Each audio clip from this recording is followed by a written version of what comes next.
إذا إن شاء الله نبدأ مباشرة الجلسة الأولى. ندعو رؤساء الجلسة السيد حميد سريجي وعفيف ياسين لرأس الجلسة الأولى. تفضلوا. لا بريمير بلينيير إن شاء الله من تقديم بروفيسور عقبة كازار. حتكون أون ليني لا بريمير سيسيون.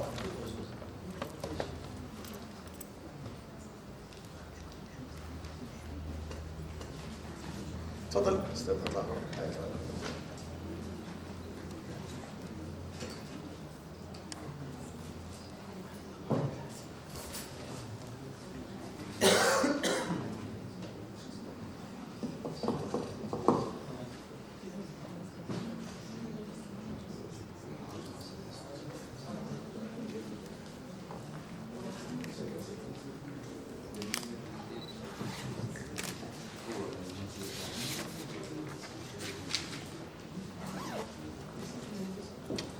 صباح الخير شيخ. السلام عليكم. أستاذ عقبة. أستاذ عقبة.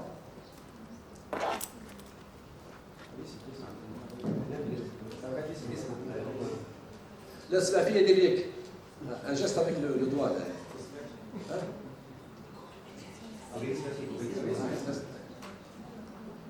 أنا ما سمعوكش.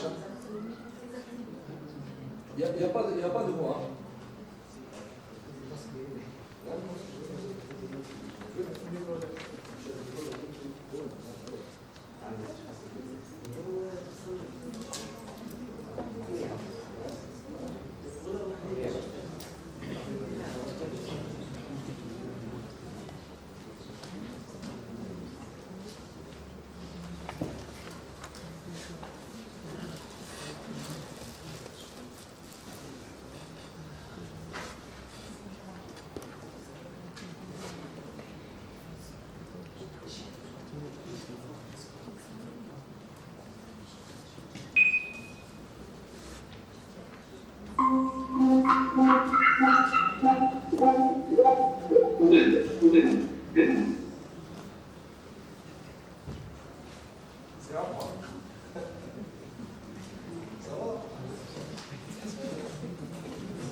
أنا ما أسمعكش.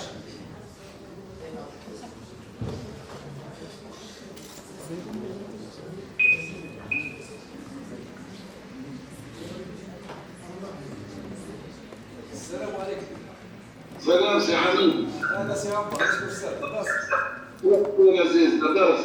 مرحبا بك خويا توحشناك صافي بيان لونطون عرفتك كي شعور متبادل. إن شاء الله.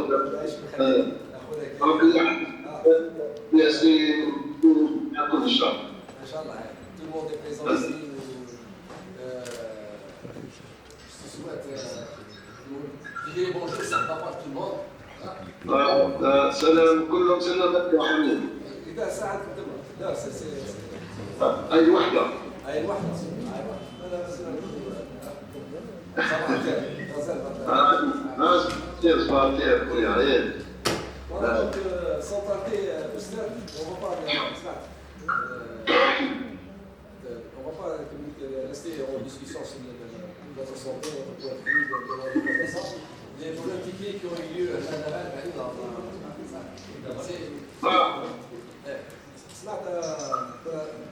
سمعتني. قلت que suite à des problèmes techniques, on a changé, je pense, de plateforme. Ça marche très bien. Donc on vous entend très bien. On vous entend très bien. On vous voit très bien. Reste maintenant à vous écouter encore. C'est le sujet que vous allez entamer en plénière sur l'intelligence artificielle en relation avec le chat GPT. D'accord? Est-ce que c'est bien visible? C'est très bien visible. C'est net, الصورة تاعك مليحة كلش مليح. D'accord. معليش. Attendez que je lance ma présentation.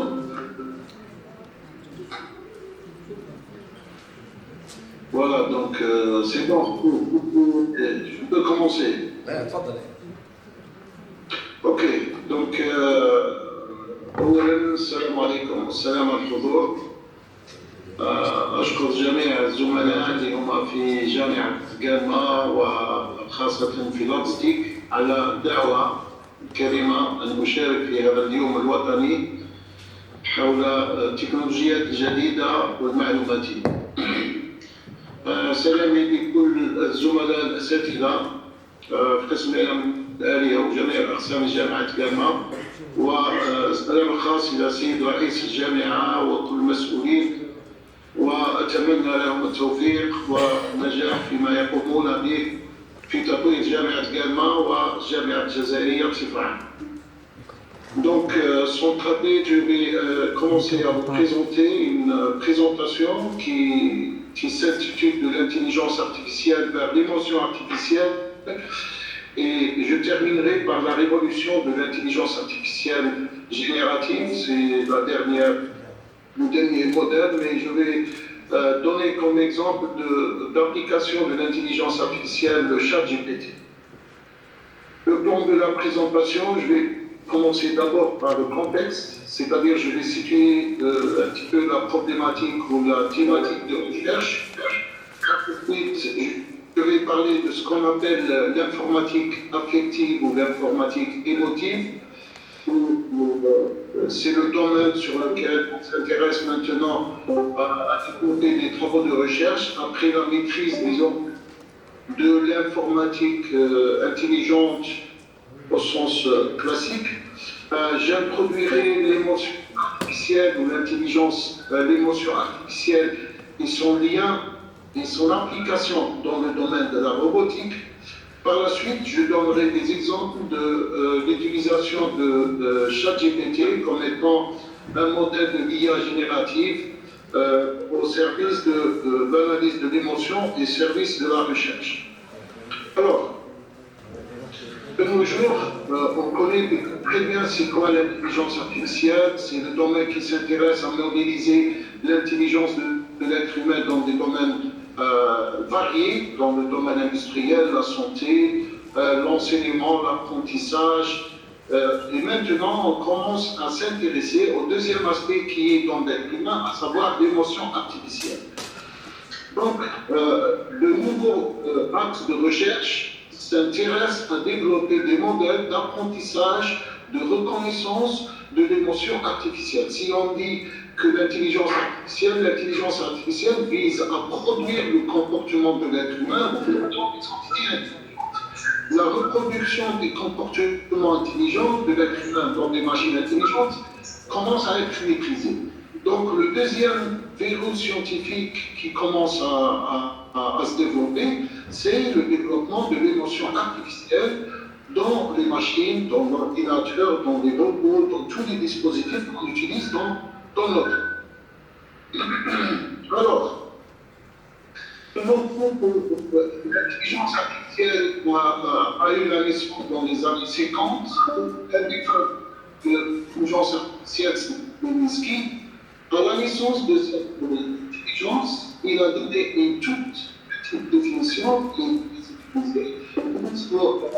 Cette définition s'articule sur concepts clés qui sont the science of making the things that would require intelligence done by humans. C'est-à-dire que l'intelligence artificielle vise à produire des machines qui font des choses qui nécessitent de l'intelligence si ces choses-là ou ces tâches sont exécutées par l'être humain.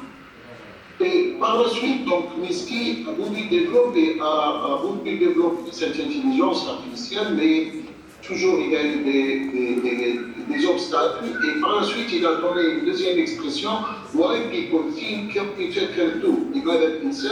Pourquoi l'être humain pense que l'ordinateur ne peut pas avoir de l'intelligence.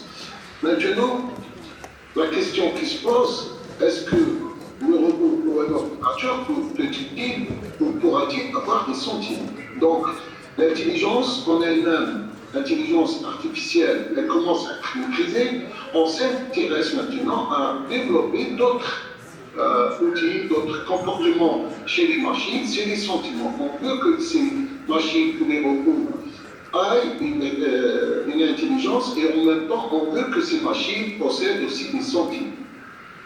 Alors, le contexte de cette recherche, de ce travaux, part d'une question très simple. Est-ce que l'ordinateur aura-t-il une émotion ou un sentiment un jour? Est-ce que dans le futur proche ou le futur lointain, votre ordinateur saura que vous aimez quelque chose ou que vous détestez quelque chose? C'est à partir de cette question que les gens ont commencé à faire des recherches. Et on a remarqué aussi que depuis le jeune âge, il faut se rémobiliser et commence à avoir ce lien affectif envers des machines. Et pourquoi pas faire la réciproque? Nous, voilà, on commence à avoir ce lien affectif avec notre ordinateur, notre téléphone. La question pose, est-il possible de mettre dans ces machines des mécanismes qui permettent à ces machines-là d'avoir des émotions envers les enfants, envers les utilisateurs? Donc, à partir de ces 7 questions, ont commencé beaucoup de chercheurs à développer des recherches dans ce qu'on appelle l'émotion artificielle. Alors, on utilise beaucoup d'environnements dans notre vie, on utilise des réseaux sociaux tels que Facebook, Twitter, YouTube, des emails.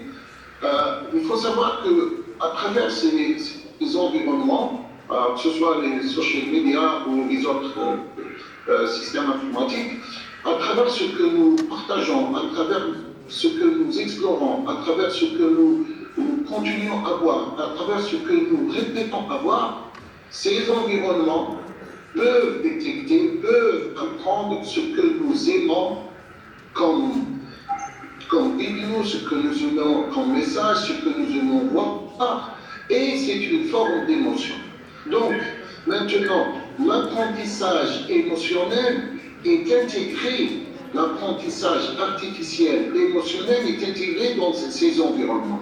Comment il est intégré? Sur quelle base? Je vais vous exposer une expérience et un travail de recherche que j'ai développé dans lequel nous nous sommes intéressés à intégrer l'apprentissage émotionnel dans un robot.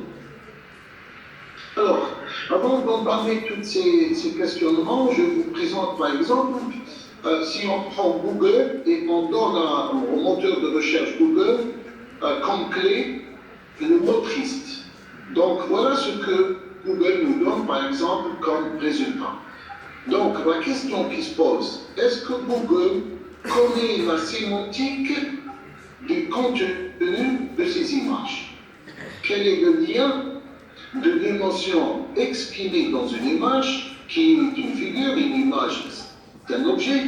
Comment Google a cette connaissance, a cette donnée qui lui dit que cette image, le contenu de cette image, le contenu sémantique de cette image est une émotion de tristesse. Un deuxième exemple, on prend Google et on cherche par exemple comme clé la joie.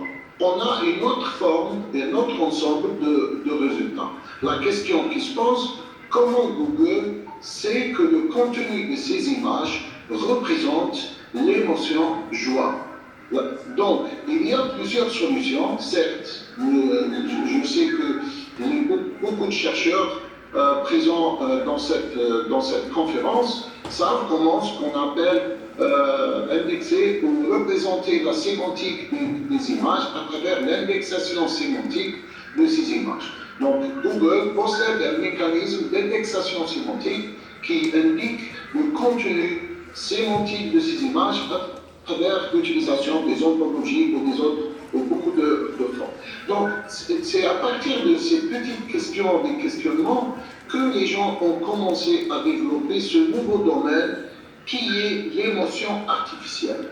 Maintenant, dans le futur proche, vos téléphones, vos smartwatches, vos smartphones, vos smart glasses, tous les objets intelligents, tous les objets connectés peuvent produire une émotion artificielle envers leur utilisateur. Alors, l'intelligence artificielle se trouve partout, se trouve dans les big data, dans la robotique, elle est distribuée, elle est ambiante, elle est ubiquitaire, donc ça veut dire n'importe où, n'importe quand, n'importe quel dispositif, on peut utiliser de l'intelligence artificielle, dans l'Internet des objets, dans les smart cities, les smart houses, le cloud computing, les réseaux sociaux, l'industrie intelligente. Nous, dans ce travail, dans cette présentation, je vais axer sur ce qu'on appelle l'informatique affective ou ce qu'on appelle l'affection artificielle. Donc c'est une nouvelle partie de ce que font les chercheurs dans le domaine de l'intelligence artificielle et ce qui s'appelle l'affection ou l'émotion artificielle.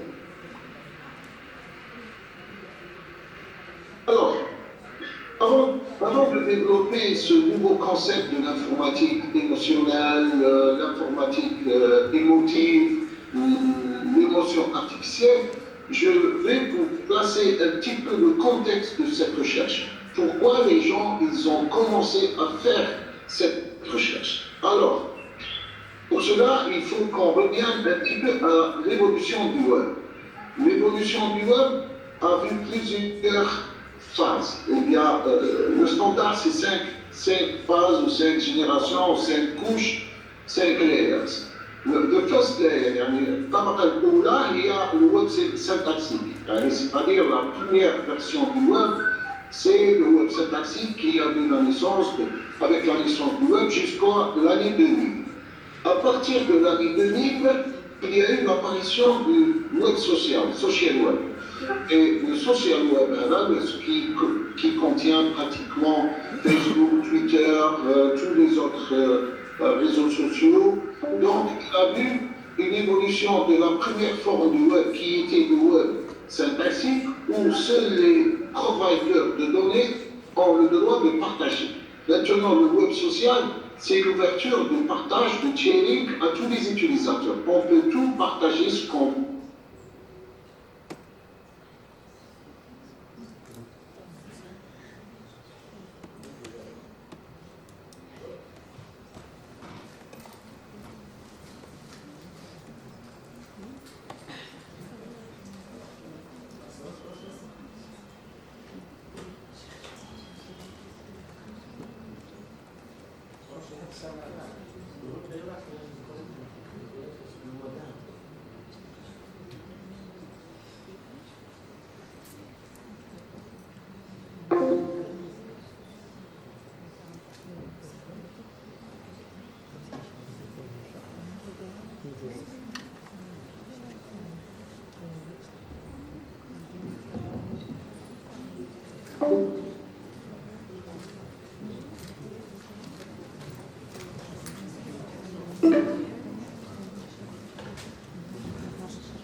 Oui, j'entends très bien. Ah d'accord, je continue. D'accord, très bien. Ok, donc le web sémantique, c'est la troisième. Oui, le web intelligent, c'est tout ce qui est maintenant. Ce contexte de recherche de l'informatique, c'est une phase dans le web 5, le web 5, qui est l'évolution du web intelligent, et on fait des travaux dans le contexte de l'émotion artificielle, sur le web, sur la robotique, sur les sons intelligents, sur les voitures intelligentes. Donc, tout ce qui est l'émotion artificielle commence à prendre de l'ampleur et beaucoup de travaux commencent aussi à développer. Alors, l'exemple si on cherche par exemple pas de France,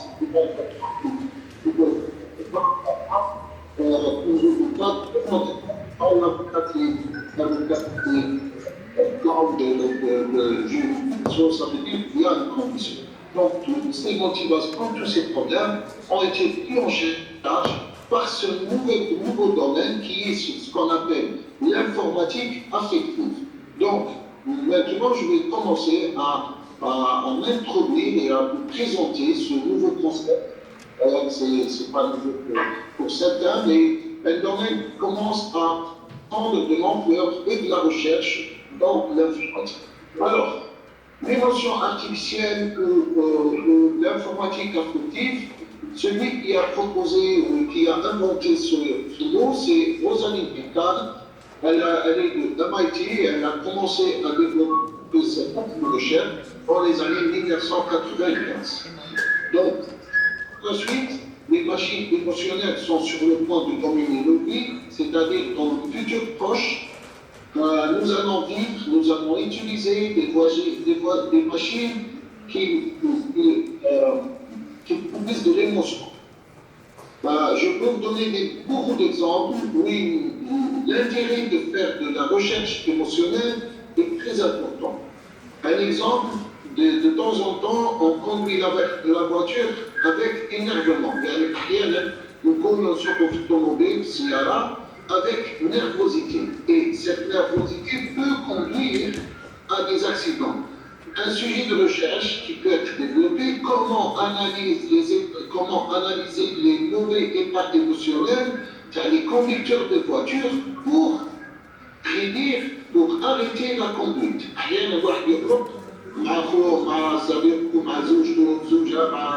Donc, cet état émotionnel négatif peut générer des antécédents et des suites très, très graves. Alors, comment analyser l'émotion émotionnelle d'un pilote dans un avion, d'un conducteur de bus, des accidents de bus, ممكن واحد يعيطوا له بالتليفون يضرب ولا يقطع ولا ينعس هو يسوق في البus par exemple في الليل ينعس الناس il n'y a pas de risque. Le risque doit être nul. Donc comment on peut prédire, comment prendre en charge rapidement les émotions d'un comportement très risqué, c'est à travers ce domaine de recherche. Alors les informaticiens commencent à développer des programmes qui nous aident à exprimer nos sentiments à travers le robot. La question qui se pose, mais pour motiver, pour vous dire que ce domaine de recherche qui est l'informatique affective est devenu un domaine de grande ampleur dans le monde. Regardez combien de milliards de dollars sont investis.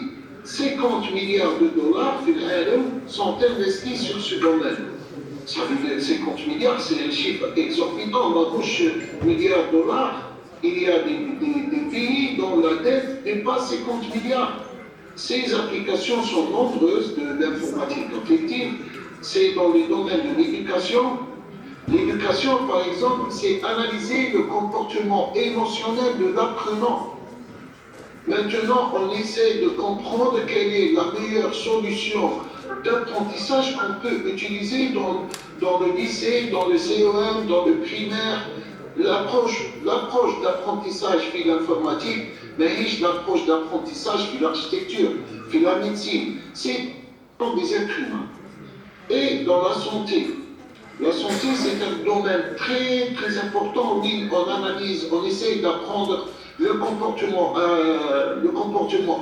émotionnel du malade dans la sécurité et dans le commerce. Alors, si on veut résumer rapidement ce contexte, l'émotion artificielle et l'informatique affective, il a été proposé par Rosalind Picard de MIT en 1995. Il s'intéresse à développer des programmes interactifs avec les sentiments des utilisateurs d'appareils électroniques, tout ce qui est dans le futur, ce que vous avez et ce que nous avons comme appareils électroniques, les antennes, frigidaires, cuisinières, télévision, tous ces dispositifs, les voitures, votre téléphone, votre smartwatch, tous ces dispositifs doivent et auront de l'émotion artificielle. Je peux vous donner beaucoup d'exemples. Google, Samsung, Toyota, they begin to develop their own artificial emotion systems. L'objectif, c'est de créer des ordinateurs capables de connaître des gammes émotionnelles, donner aux appareils d'intelligence émotionnelle pour répondre aux sentiments de l'être humain et améliorer sa vie. Maintenant, ce que nous utilisons comme téléphone, c'est juste pour appeler, pour voir. Mais la deuxième étape, le téléphone doit être un outil pour nous aider à améliorer notre état émotionnel. احنا طفل ساعات طفل صغير يبدا يبكي لا امه تبدا تسكته ni sa mère, ni son père, ni n'importe qui ne peut lui faire plaisir. On lui donne un appareil téléphonique et l'enfant il se calme. Et il sait maintenant maîtriser ses émotions. C'est l'appareil qui commence à améliorer le comportement émotionnel de ces enfants. Maintenant, beaucoup de jeux d'apprentissage pour les enfants, pour leur apprendre de bonnes émotions. Comment lui réduire ce comportement émotionnel comment lui réduire ce comportement émotionnel exagéré de rire. C'est des analyses, c'est des travaux, c'est à travers de l'informatique et à travers ce domaine qui est l'intelligence émotionnelle. Une base de données qui a été créée, elle capture environ avec 1 million de personnes à partir de 60 pays et plusieurs applications, CBS et BBC, ils ont testé les réactions du public avec de nouvelles offres. Alors, une des premières conférences qui a été organisée donc, à l'échelle mondiale, c'est Global Summit 2018. The conference was organized in San Antonio. The keynote speaker was Roselyne Picard, who is the founder of this affective computing research group in MIT. Et les applications اللي تاع l'émotion artificielle ou l'informatique affective استعملوها في l'autisme. L'autisme هو التوحد. والautisme هذا التوحد c'est un grand problème. grand problème عنده ولد ولا بنت صغيره ربي يحفظ الناس الكل qui est autiste voilà qui possède l'autisme. On s'intéresse à comprendre le comportement de cet enfant pour l'aider à vivre. La plus grande difficulté de l'autisme, c'est qu'on n'arrive pas à comprendre qu'est-ce qu'il aime, qu'est-ce qu'il n'aime pas, qu'est-ce qu'il veut, qu'est-ce qu'il ne veut pas. Donc ils ont exploité cette nouvelle technologie d'émotion artificielle et ils ont développé dans une équipe de recherche Emotional Social Intelligence Prosthesis. Ils ont développé une prothèse d'intelligence sociale émotionnelle pour comprendre les autistes, à surveiller leur propre réaction faciale. C'est très difficile et c'est très important. Les résultats du Oslo à 65% pour lire et comprendre l'état émotionnel d'un autiste. Alors c'est une application très importante dans le domaine médical. Et on peut aussi appliquer ce domaine de l'intelligence émotionnelle ou ce qu'on appelle l'émotion artificielle dans d'autres domaines. Alors, maintenant, si on veut définir c'est quoi une émotion?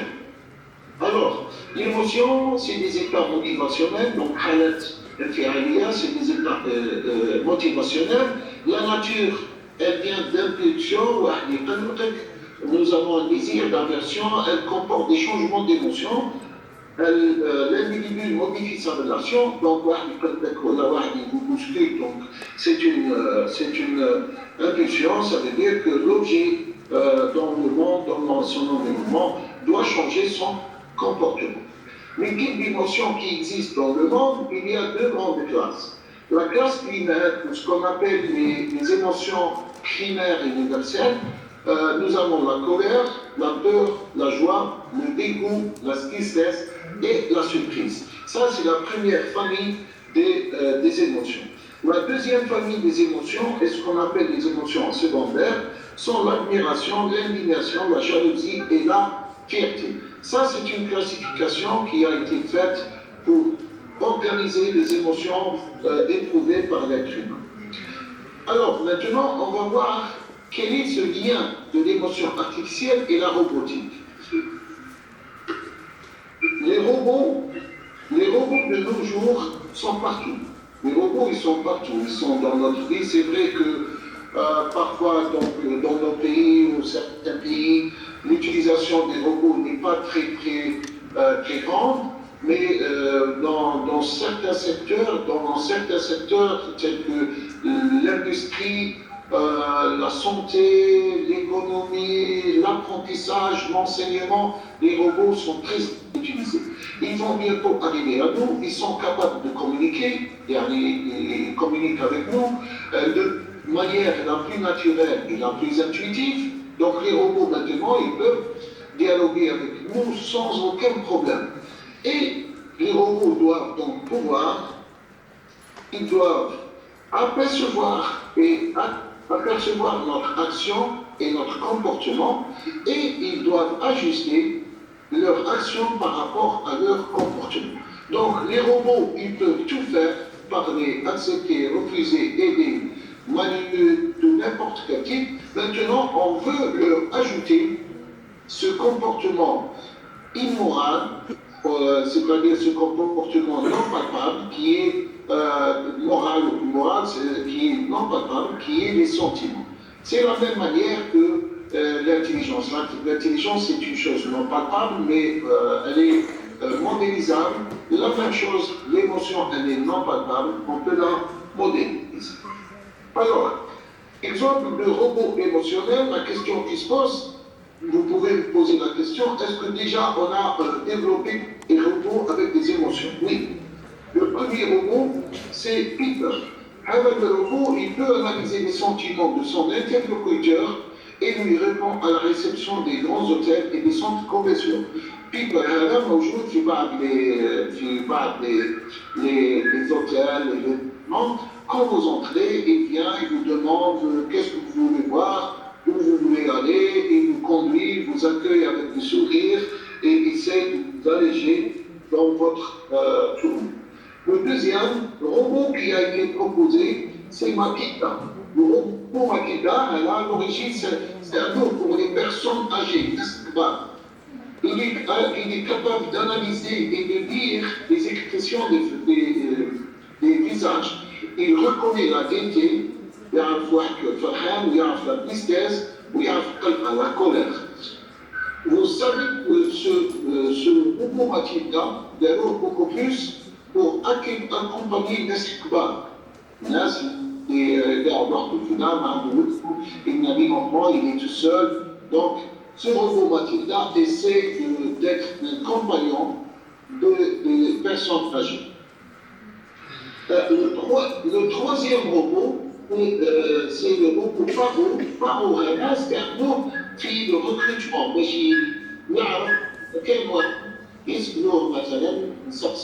Je pose une question, est-ce que vous connaissez le programmer avec Java? On dit oui. Je ne sais pas s'il est en train de mentir ou il est en train de dire une chose vraie. Donc, comment je peux être sûr? Ils ont utilisé ce robot Paro qui peut analyser une expression linguistique pour dire que c'est vrai ce qu'il est en train de dire ou c'est faux ce qu'il est en train de dire, ou avec une probabilité. Ce qui est en train de dire est vrai probablement à 80%, 90%, ça on peut le faire en utilisant la logique floue. Alors, maintenant, on arrive à un travail que j'ai développé à DISPA. J'ai commencé à développer à DISPA et j'ai continué à faire des recherches dans cette université, Imarat Arabi Moutahida.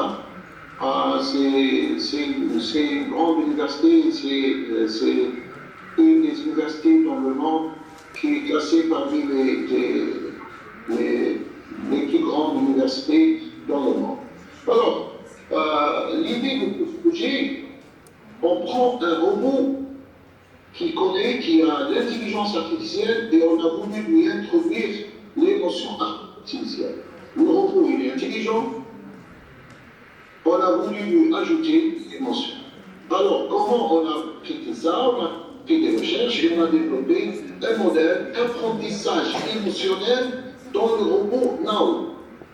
On fait de l'apprentissage de l'intelligence, on fait de l'apprentissage du mécanisme de raisonnement, de reconnaissance, de classification. Maintenant, on a introduit un mécanisme d'apprentissage de l'émotion dans le robot. Alors, comment nous avons procédé? Un, c'est analyser les sentiments de l'interlocuteur. Le robot qui doit nous écrire, elle est très profonde, sans sourire, il peut dire oui, c'est un bonjour faible. Il y a un bonjour fort, il y a un bonjour moyen et un bonjour faible. Comme on dit, c'est appris dans ce sens. Alors, c'est analyser les sentiments de l'interlocuteur à travers les expressions faciales. Comment tu dis bonjour, bonjour en souriant, bonjour sans sourire, et à travers le signal acoustique.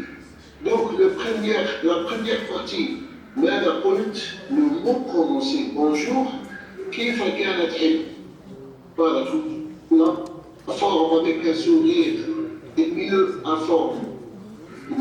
que la forme sans sourire, et ce que tu as prononcé, le signal audio. C'est pas qui marche. Donc, ce sont deux formes de signal acoustique, c'est moi un nabra. Et le mot parler. Alors, nous avons utilisé le robot Nao, c'est-à-dire le robot Nao. Le robot Nao est l'un des robots les plus utilisés dans l'apprentissage, dans l'enseignement, dans les universités. Il a plusieurs caractéristiques. Exemple de robot d'utilisation Nao, c'est Scarlett des hôtels, Scarlett fait des tournois de Coupe du Monde et de Coupe entre robots, Scarlett qui a écrit l'école australienne et le Scarlett qui a écrit le compagnie de contrat. Donc, fait des danses, fait tous les appels. Alors, qu'est-ce que nous avons utilisé comme mécanisme d'apprentissage des émotions? Nous avons utilisé ce qu'on appelle le deep learning. Le deep learning, c'est quoi? C'est une nouvelle forme d'apprentissage qui est basée sur des réseaux de neurones. La différence de classical neural network et de deep learning neural network, c'est l'utilisation de plusieurs couches intermédiaires entre la couche d'entrée et la couche de sortie. Je ne vais pas faire une présentation sur le deep learning, donc certainement les chercheurs, les doctorants connaissent très bien ce type d'apprentissage. Alors, la première étape, c'est l'extraction des caractéristiques dans le deep learning. Dans le classical, la machine learning classique, donc la feature extraction, c'est une étape qui se fait avant la classification et nous avons output. Par contre, dans le deep learning, feature extraction and classification, they go together. يعني مع بعضهم in the same artificial neural network. Alors, استعملنا احنا البروسيس تاعنا دونك جبنا le deep neural network وعطيناه درنا l'apprentissage تاع الكلمات تاع les mots qu'on va prononcer, تاع les expressions faciales, l'apprentissage تاع les photos, plus la tonation. Comment on prononce bonjour, comment on prononce salam alaikum. Donc, on a procédé avec ces trois bases de données. Alors, le modèle global externe, le modèle extérieur, la machine extérieure, il y a l'interactivité avec le robot là. Donc, on va utiliser pour contrôler le robot et faire le traitement. Le module de communication intégré entre la machine et le robot, c'est le Wi-Fi ou Ethernet. Et nous avons le robot aussi avec l'environnement. L'environnement, c'est l'endroit où se trouve le robot. Alors, voilà l'aspect fonctionnel de notre système. Donc, l'utilisateur prononce un mot, salam alaikum. Le robot Nao capture l'image, comment on a prononcé, et aussi capture le son et le mot prononcé. Une étape de pré-traitement, détection du visage, le visage, la suppression du silence entre les mots et la reconnaissance de la parole. Par la suite, nous appliquons ce qu'on appelle le deep learning et en utilisant la base de données Nistamel Mafia, et nous avons stocké toutes les données, on obtient comme résultat donc la reconnaissance de l'émotion qui est transmise à l'utilisateur par le robot. Alors, il faut savoir que comment on reconnaît une émotion. L'émotion, elle est reconnue à travers le texte qu'on a prononcé, kalima allati nataqnaha, détection des émotions à partir du signal, nabra allati nataqna biha, et la troisième détection à partir de l'expression faciale. Donc, le kalima اللي قلناها bonjour, عبارة الوجه والنبرة التي نطقنا بها. Ce sont les trois choses qu'on utilise pour reconnaître ou classifier une émotion. Alors, a priorité a été donnée l'émotion finale, donc nous avons obtenu des résultats, 55% l'expression faciale, l'expression corporelle, 38% l'acoustique et 7%. C'est le pourcentage. On donne pour classifier une émotion, on donne 55% à l'expression faciale, et je pourrais vous dire pourquoi.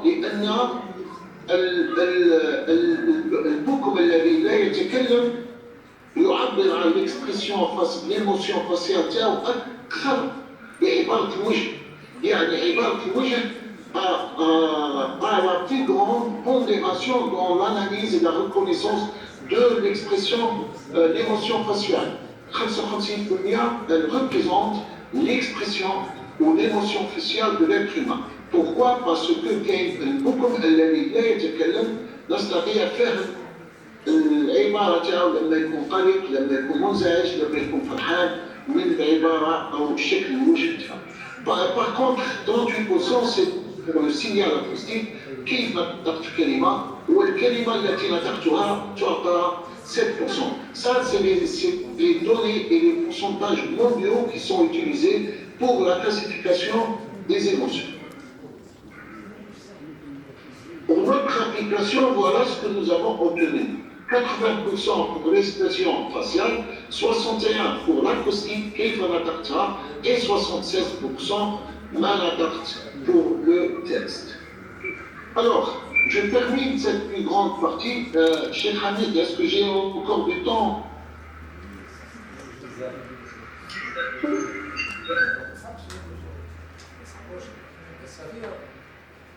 Oui, n'est-ce pas? N'est-ce pas? J'ai quelques minutes pour bien le plonger. On peut discuter quelques minutes encore. D'accord, parce que c'est intéressant. Merci, très bien. Donc, la question par laquelle je termine cette première partie de l'intelligence émotionnelle, c'est une simple question. Le robot pourra-t-il écrire un jour un poème? Est-ce que le robot يقدر يكتب un poème? Écrire un poème, يعني باش واحد يكتب un poème, c'est un art. Et cet art, il vient de l'être humain. Mais nous voulons que le robot arrive à écrire un poème. Ça, c'est pas normal. Comment le robot est une machine qui exécute la définition du robot et de l'ordinateur? La première définition, l'ordinateur est une machine qui permet d'exécuter un algorithme ou un programme. Il exécute. Et une phrase très simple, je garde toujours, l'homme pense et la machine exécute. Cheikh Hamid et les anciens collègues connaissent cette expression. Nous, nous pensons. Penser, ça veut dire modéliser la solution. Et la machine exécute. Maintenant, à partir de cette simple question, le robot pourra-t-il un jour écrire un poème? La réponse est donnée par ChatGPT. Maintenant, nous allons voir ensemble que ChatGPT, qui a innové cette intelligence artificielle, arrivant à définir l'intelligence artificielle générative, maintenant le robot peut écrire des poèmes, mieux que l'être humain. Alors, c'est quoi cette nouvelle génération de l'IA? C'est ChatGPT ou ce qu'on appelle l'intelligence artificielle générative. ChatGPT, Chat Generative Pre-trained Transformer, est un prototype d'agent conversationnel qui utilise de l'IA et développé par OpenAI et qui est spécialisé dans le dialogue. Il a été lancé en 2002. Il faut savoir que ChatGPT, il a commencé, il est arrêté à prendre ce qu'il y a dans le web en septembre 2021. يعني هو حط كل ما هو موجود في الوeb jusqu'à septembre 2021. Et cette société a été créée par Elon Musk. L'apprentissage que ChatGPT utilise, il est basé, c'est un apprentissage supervisé et par renforcement. Alors, quelles sont les tâches que nous pouvons développer avec ChatGPT ou tout autre outil? C'est générer des textes, c'est-à-dire obtenir des textes. Maintenant, on peut écrire des articles en une journée. Répondre à des questions, réponse à ces questions, aide à la rédaction de thèses ou de n'importe quoi. Génération d'idées. Si vous voulez créer une présentation, vous pouvez lui écrire « Je veux faire un exposé sur, je peux faire un programme ». Il peut tout vous écrire, il peut même vous inciter à l'apprentissage. Alors, quelle est la différence de l'évolution de ChatGPT? ChatGPT 3 contient un grand nombre de paramètres qui ont été utilisés pour l'apprentissage. Vous regardez combien de paramètres sont utilisés dans ChatGPT 4. Selon OpenAI, ChatGPT 4 peut traiter 25 000 mots à la fois, soit 8 fois plus que ChatGPT 3 ne pourrait générer. ChatGPT, c'est le modèle qui est très utilisé maintenant, l'un des modèles qui est très utilisé pour générer n'importe quoi à partir de l'intelligence artificielle générative. Alors, l'organisation de ChatGPT, le modèle du GPT, est basé sur un réseau de neurones, Neural Network appelé Transformer, qui a été préentraîné sur un très grand corpus de texte en ligne. Et le précurseur de ChatGPT, c'est Elisa. Donc, je sais, Elisa, chez Hamid et aussi des collègues qui ont fait de l'IA pure, classique, connaissent Elisa. Elisa, c'est le premier programme qui va ChatGPT, interactif, basé sur le modèle question-réponse. C'est maintenant ChatGPT, où tout ce qui est génératif, sont une inspiration du programme ELISA. Alors, j'ai demandé à ChatGPT de me faire rapidement un poème sur Guelma, sur la fille Guelma, que nous tous nous aimons. Nous aimons Nishti Guelma pour plusieurs raisons. Donc, il m'a écrit un poème très rapide, Guelma vive, belle et fière, où l'histoire a laissé sa trace. Claire sous le soleil de l'Algérie, ta beauté se dévoile à l'infini. C'est pas normal d'écrire un poème très rapidement, mais ChatGPT il peut vous générer n'importe quel poème sur n'importe quel être humain. Je lui ai demandé aussi, pourriez-vous me donner des petites... Connaissez-vous Rouel Boumedienne? Moi j'étais sûr qu'il connaît notre Rouel Boumedienne, notre président d'origine de Guelma. Et j'étais sûr qu'il connaît, donc il a dit, il m'a donné pour me dire, fils d'Algérie, homme de fer, symbole de la fierté dans l'histoire de ta nation, gravé à jamais ton nom des hommes. Moi je lui ai dit, écris-moi un poème sur Rouel Boumedienne. Donc c'est très simple d'écrire le poème. Ma question, comment écrire un poème est basé sur l'émotion, en plus de ce que nous avons comme connaissance. Alors, beaucoup de poèmes ont été générés. Je lui ai demandé un poème sur l'Algérie, en français, en arabe. Et maintenant, je vais vous donner ce qu'il y a étonnant dans ChatGPT. ChatGPT peut générer des poèmes, n'importe quoi. Et certainement, vous l'avez aussi testé. J'ai voulu savoir si ChatGPT connaît notre dialecte. يعني si ChatGPT يعرف كلمات نستعملوهم في أحياء ضيقة. Alors j'ai demandé à ChatGPT c'est quoi روح قول له. روح c'est كلمة أذهب، قول له يعني dire، يعني قل له. فil m'a dit روح قول له est une expression en langue arabe dialectale ainsi de suite. روح قبالة à Alger نقولوا روح قبالة est une expression va avant. Cool bzef est une expression dialectale notamment utilisée dans le Maghreb qui veut dire mange beaucoup.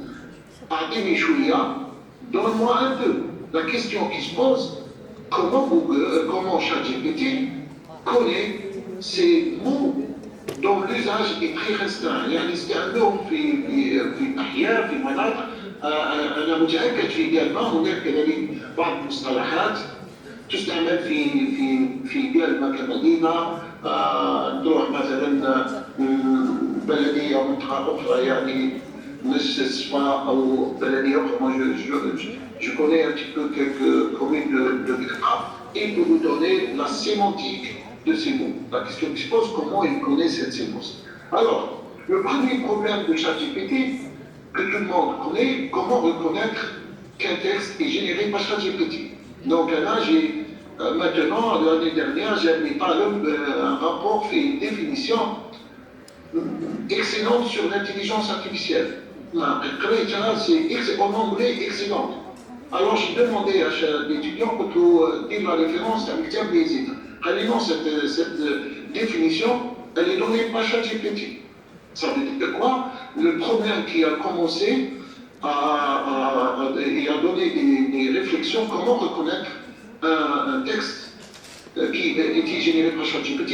Rapidement, quand vous voyez à gauche, Edouard Tian, il a fondé une start-up ou un logiciel, c'est un GPT-0, il pour l'authentification des auteurs de texte. Il dit que le texte il a été généré par ChatGPT ou un être humain. Et il y a eu une bataille entre OpenAI, ChatGPT et GPT-0. Comme exemple, moi j'ai testé GPT-0, je lui ai donné un texte et il m'a dit que your text is likely to be written until by human. يعني قال لي هذا هو صح le texte que j'ai donné à ChatGPT-0, c'était un texte personnel. Alors, la deuxième solution qui a été proposée par ChatGPT OpenAI, quand on va générer n'importe quel texte, on va faire ce qu'on appelle la signature électronique ou ce qu'on appelle le tatouage numérique à travers l'utilisation des techniques d'intelligence artificielle, mais ce tatouage électronique, il est invisible à l'œil. Personne ne peut le voir, sauf si vous prenez ce texte, il sera reconnu par ChatGPT. Le mauvais usage, qui se termine ChatGPT, c'est un nom scientifique espagnol, donc on a généré des articles يوميا يعني وبعد il a été découvert في 2023 يعني il a publié 58 articles à raison de 38 heures par article. La bataille commence entre Google et OpenAI. Entre cette bataille, Google a créé son chatbot, ils l'ont dénommé Bard. Bard, c'est le chatbot contre ChatGPT. Ensuite, la Chine, Alibaba, a développé un autre chatbot qui est Bamboo Huiwan, qui est utilisé aussi en compétition à Google Bard et ChatGPT. Alors, je termine cette présentation par vous présenter mon dernier livre sur l'intelligence artificielle qui a été édité à Alger, sur l'intelligence, le titre L'intelligence par la pratique. Vous pouvez l'acheter à Alger, je pense qu'il commence à être diffusé au niveau de l'Algérie. C'est suite à mon premier livre qui est Manuel d'intelligence artificielle. Et par ces deux livres, la question reste toujours à poser, le futur de l'intelligence artificielle, où nous allons aller avec cette évolution rapide de l'intelligence artificielle. شكرا على حسن الإصغاء والاهتمام et je m'excuse si j'ai pris plus de temps qu'il faut et je suis à la disposition s'il y a d'éventuelles questions. Merci pour votre attention.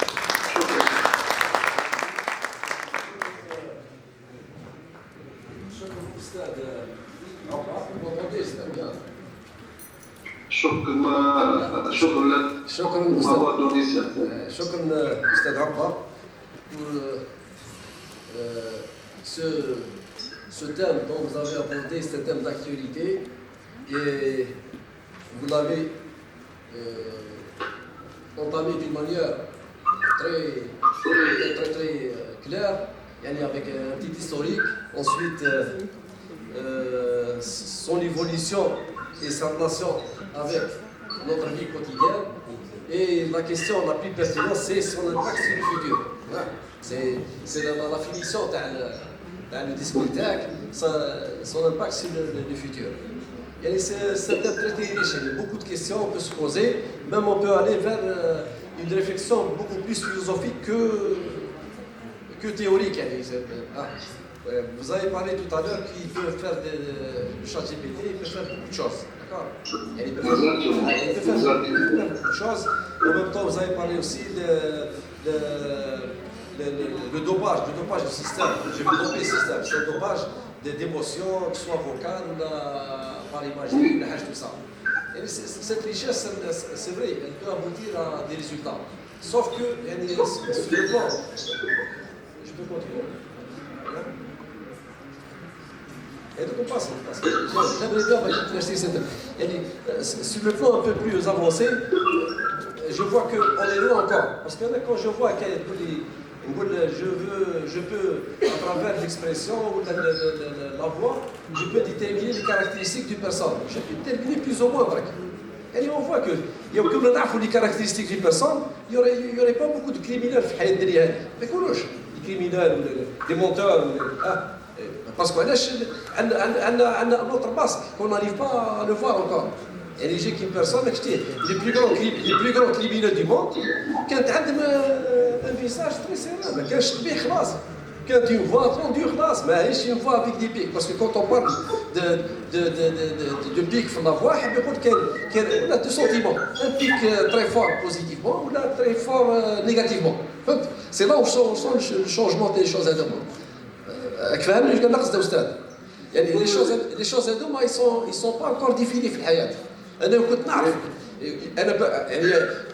La machine, pour moi, n'est pas plus intelligente que moi. La machine est dotée beaucoup plus de connaissances que moi. Actuellement, ChatGPT est doté beaucoup plus de connaissances que moi. Parce qu'il n'est pas plus intelligent que moi. D'accord. S'il était plus intelligent que moi, est-ce qu'il peut résoudre le problème d'ailleurs? Je suis en face d'une personne avec des caractéristiques qui n'ont rien à voir avec ce que vous voulez dire. D'accord.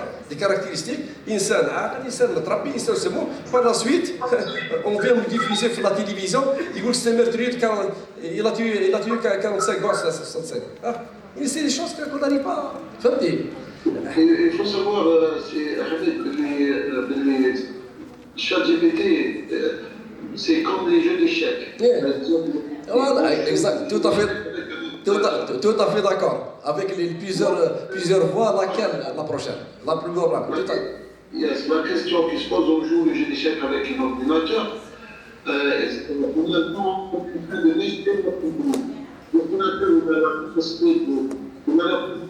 Vous savez, donc je vais pas la rapidité, le traitement rapide d'un grand volume de données.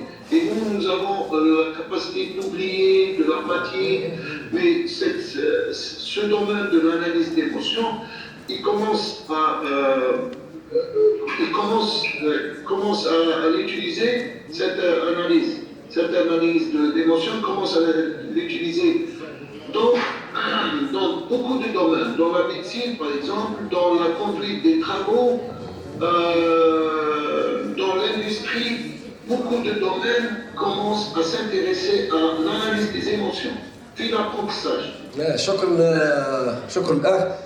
passe la parole peut-être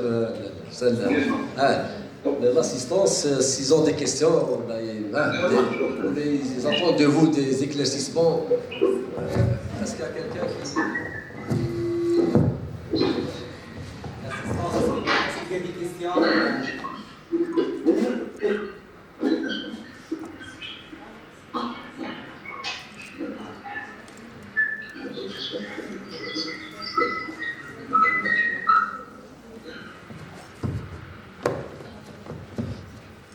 Assalamu alaikum. Thank you for your presentation. So my question is about the robot now, the name of this robot. So how can he distinguish these good morning words, if it is positive or negative, if the person itself cannot distinguish correctly? Thank you. This is my question. How can this robot now distinguish correctly if it is the good morning negative or positive? If the person himself cannot distinguish correctly.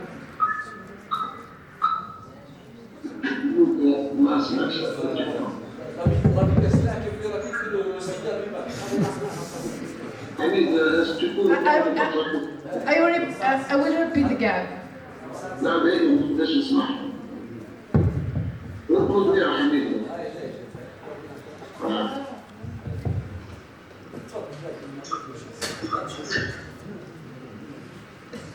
Hello, so can you hear me now? Can you hear me now? Yes, near you, but it's difficult to understand exactly. So thank you for your presentation. You're welcome. So my question is about the robot now. So how can he distinguish the good morning words? For example, if it is negative or positive, if the person himself cannot distinguish correctly. Yes, I understand, yes. Excellent question, يعني ما شاء الله يعني. What we have realized with that now, so we have defined about 3 databases. The first one was the different words used to learn to know what the different words used. The second is facial emotion, so expression. And yes, it is difficult to make link between good morning, for example, and this facial response. We have done our best, but we have reached an excellent position.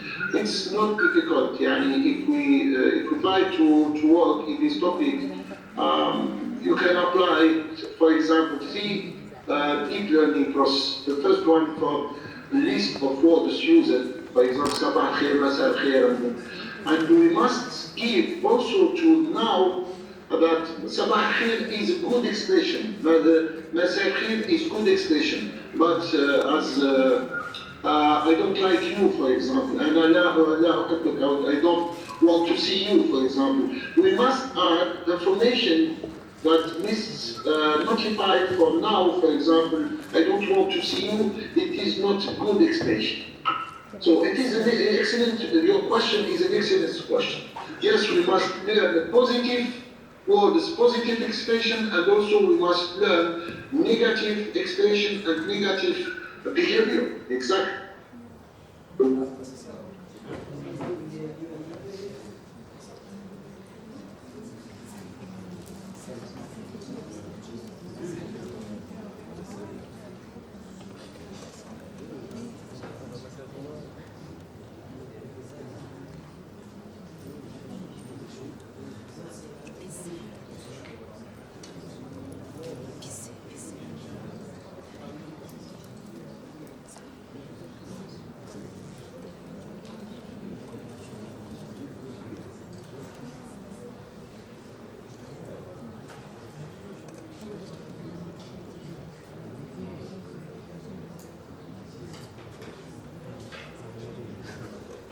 Parce que vous écoutez, je pense,